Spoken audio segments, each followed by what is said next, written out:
We knew coming into the ball game that it was going to be hard for Nick Saban and Alabama to keep 7 running backs on the roster. We knew it was going to be virtually impossible for that to happen. And if it would have happened, we would have been praising the psychology of Coach Saban to keep all of the mental egos in check and have all 7 guys on the roster. But we knew from Jump Street that it was not going to be an easy endeavor for him to do. And as of Tuesday, that being yesterday, the first domino in the running back room has fallen as Keilan Robinson has entered his name into the NCAA transfer portal. Now, it was not shocking for fans to understand or to see a running back go in the portal. What was shocking was the name, because for most people, we don't mind seeing a third string defensive back go in the portal. We don't mind seeing a linebacker that was never going to touch the field hitting the portal. We don't even mind seeing a walk-on player hit the portal. Good wishes to him, best of luck to him, but we don't mind seeing, those type of people, those type of individuals hit the portal. But when it becomes somebody with a name, somebody with some cachet, somebody with some productivity, somebody with some attention, somebody that we know is a good player, then you get the ones that go, I'm concerned, this hurts, this ain't good, this sucks, what's going on? Saban, we thought we were not going to lose the good players, the productive players to the transfer portal. Now, to me, this doesn't come as a shock to me, just due to last season, before it started, Keilan Robinson, he opted out due to the COVID-19 pandemic. And it was not Keilan's fault, because when COVID first hit, we were all running around like chickens with our heads cut off, trying to understand, how do we combat this? How do we keep ourselves safe? How do we protect ourselves? And it was not just us as the regular everyday people, but people of medical science. We're wondering, what do we do? How do we foster these treatments? How do we create these treatments? How do we create this medicine? How do we get a vaccine? What do we do to help the American people? So with us being up in arms and with people of medical science up in arms, you can only imagine what the athletes were going through. And I don't know if Keilan told the coaching staff he was going to opt out.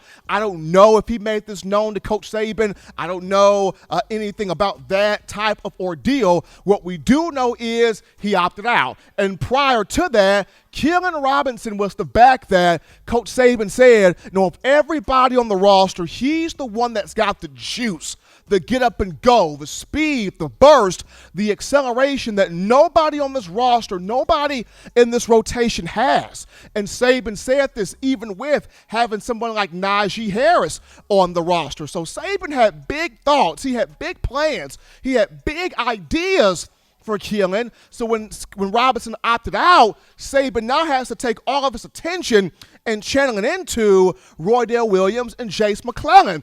And when Keilan came back, he came back bulked up. He came back with more muscle added to his frame there. But unfortunately, he missed a full season of football.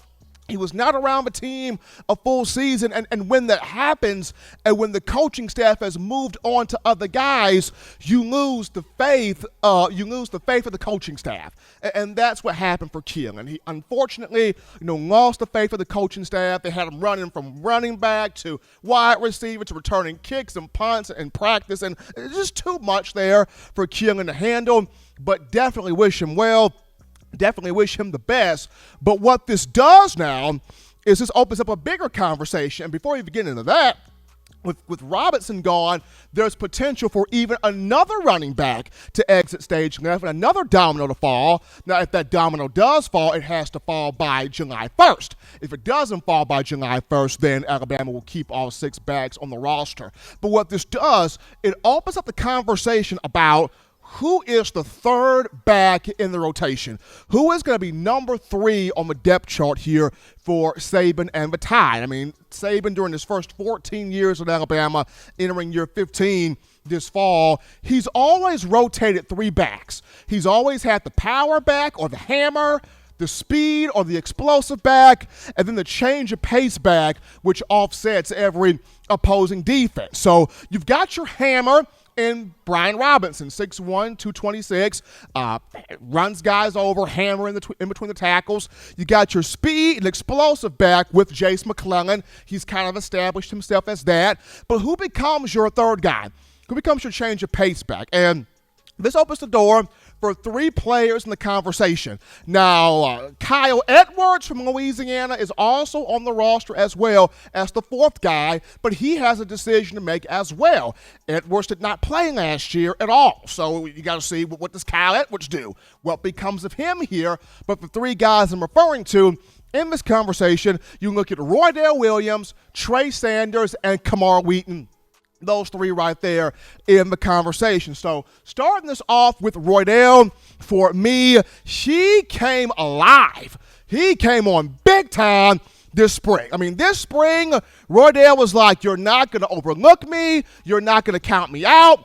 I'm getting my respect.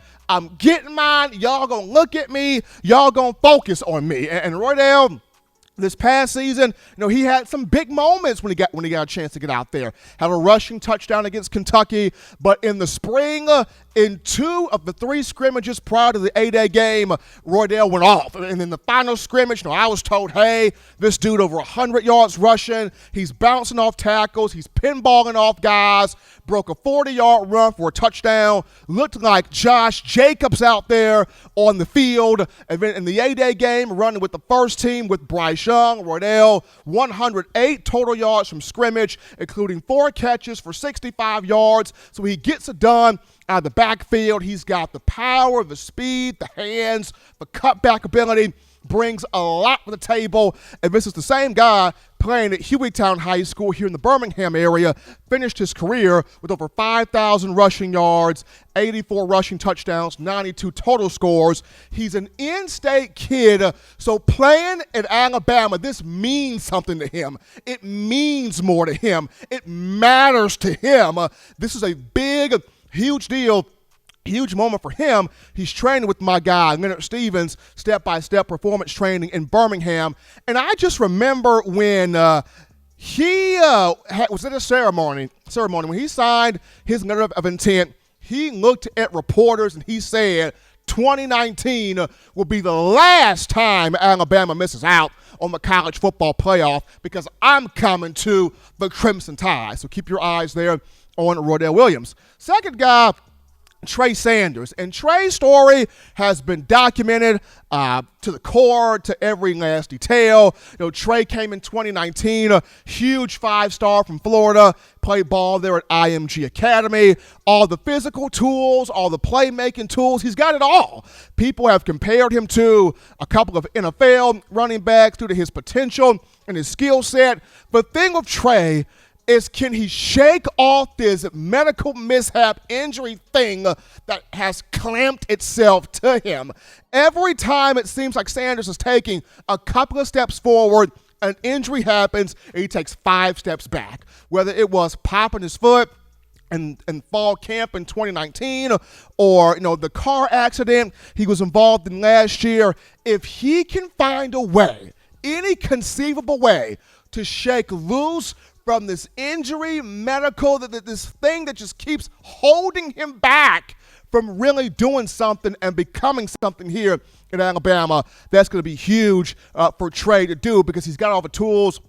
He's got all the talent there. And then last but not least, Kamar Wheaton, the 5-star freshman from Texas, Lakeview Centennial High School. Saban did not have to bring an extra running back in this class, but he was just like, I can't look away from Wheaton. I got to get him. And this kid possesses it all. He's got the size, speed, power, agility, cutback, hands, change of direction, whatever you want. This young man's got it, and he's not coming in here trying to be a redshirt. He's trying to find himself in the top 3 of this rotation, and you've already got fans being very high on Wheaton as well. So even though Keilan Robinson in the transfer portal, Bama's got other guys, and it's got a 3-man race here. Who is going to be the number 3 back in this rotation?